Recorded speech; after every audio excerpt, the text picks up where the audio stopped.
Decred, short for decentralized credits, is a digital currency like many others that we've covered on this channel in the past. But if Decred was just another digital currency, we wouldn't be covering it. So what makes Decred special? In this guide, we're going to explain the unique consensus and governance models at work in Decred, and why it's a marked improvement over many other cryptocurrencies out there. Let's get right to the point. Decred's proof-of-work and proof-of-stake hybrid model of consensus enables both huge security benefits and huge amounts of input from users. To understand how, we'll start by explaining this hybrid model. This video won't be a deep dive into the inner workings of proof-of-work or proof-of-stake, just Decred's specific model. So if you need to understand that first, check out the annotation here, and then come back and continue this video. Like with all proof-of-work systems, transactions are packaged into blocks by miners, and once the blocks are solved, they're sent to the network. Now on many chains, that would be it.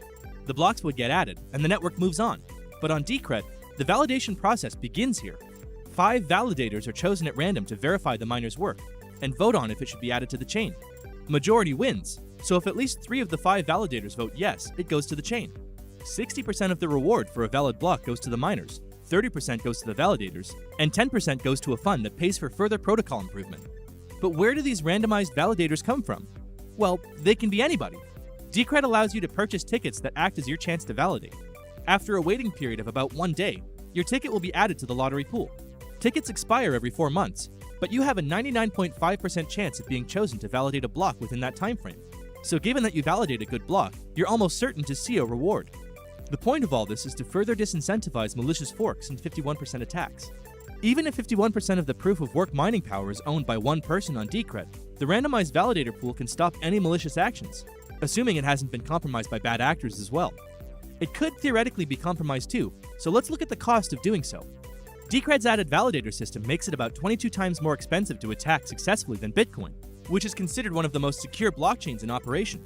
Not bad. We mentioned forks earlier, so let's talk about those a little bit to transition into the governance part of this guide. Anyone who's heard of Bitcoin Cash knows what a fork is.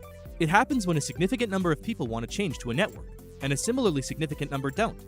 So the code base is duplicated, the change is made, and the users that want the change move to the new one, and those that don't, do not.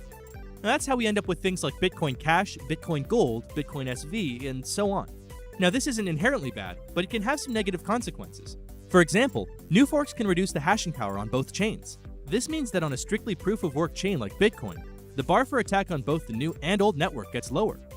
Another issue is that with relatively young technology like cryptocurrency, getting the general public on board is still a big problem. Hard forks muddy the waters for users trying to enter the space. If I'm totally new to crypto and I want Bitcoin, which Bitcoin is the real Bitcoin? Why are there so many? What's the difference? Suddenly, there's not only a monetary and technological gate to entry, but a research and knowledge gate as well. Decred tries to minimize this through its voting system. With many chains, the average user is just along for the ride. If a developer decides a change is best for the chain, it goes into the chain. On Decred, any stakeholder has the ability to vote on changes before they're activated. Anyone can submit proposals known as DCPs, and everyone else can help decide if they're what's best. So the core developers behind Decred may not even be able to make a change to their own chain if the users don't want it. For better or worse, that's pretty decentralized.